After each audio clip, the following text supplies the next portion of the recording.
Well, let's get the Conservatives' reaction to what happened last night in the Commons, and maybe for the past couple of weeks. Gareth Davies, Shadow Financial Secretary, is with us. Gareth, morning to you. Thanks very much for being with us. I mean, you guys voted against this as well. You're as much to blame as the government for where we find ourselves. I wouldn't say that. I think, we've been pretty clear that we need to get the welfare budget down. We need to get health and disability benefits down because they're at unsustainable levels. They've increased quite significantly since the pandemic. And so I think we do agree that we do need to tackle that. The difference is that Labour were not tackling that. The bill wouldn't have achieved that, and certainly not now that they've U-turned on all the provisions. Under the Conservative government, of course, the welfare bill rose exponentially. You had a bit of time after the pandemic. This argument was made by Helen Whately yesterday. You could have made changes at that point before the election. And that's right. And we did start to make changes. We were changing the criteria on PIP, for example. But there are two changes in particular I just would highlight. The first is on what's called the fit note system. And this is a point at which people go to a GP and get signed off for work. And that was happening in 94% of the cases.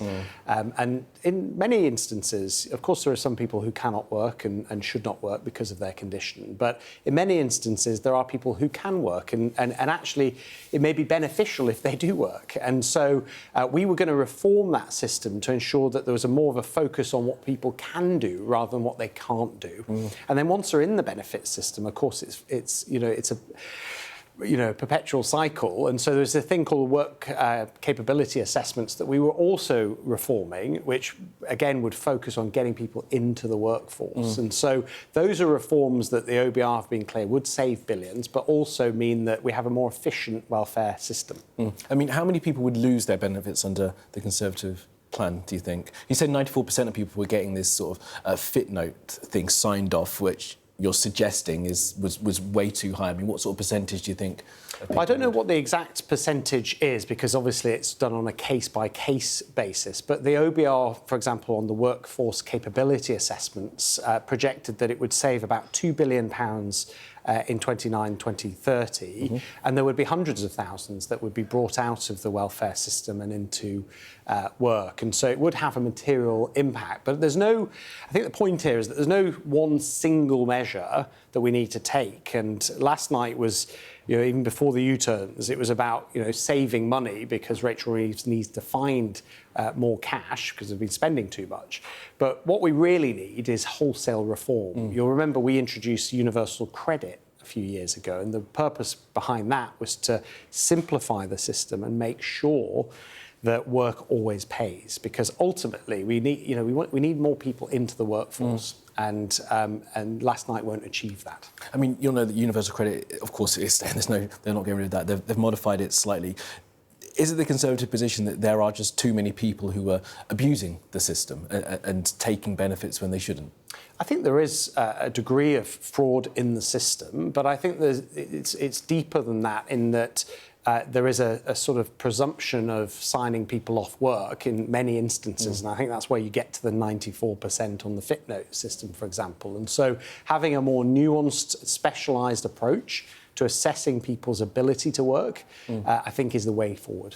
And the call has been to bring back face-to-face appointments. Helen Whately was again telling me that you guys were starting to bring that in, but you had 14 years yet, and then you did have years after the pandemic when it got a lot worse to bring these changes in. So it's a fair challenge. Let me just address that in two parts. First of all, before the pandemic, we were taking measures to reduce economic inactivity, and actually 100,000 people every year before the pandemic were becoming more economically active. And one of the reasons was, as I say, the UC reforms. The pandemic really did change a lot and actually undid a lot of that progress that we had made. And in particular, the health and disability benefits bill has increased substantially. I mean, 1 in 4 people now report some kind of disability. 1 in 3 of PIP claimants have something related to mental health conditions. And so it did, it is a fact that it did balloon under COVID. And we were making progress. In November 2023, we announced the Back to Work plan under Jeremy Hunt as Chancellor.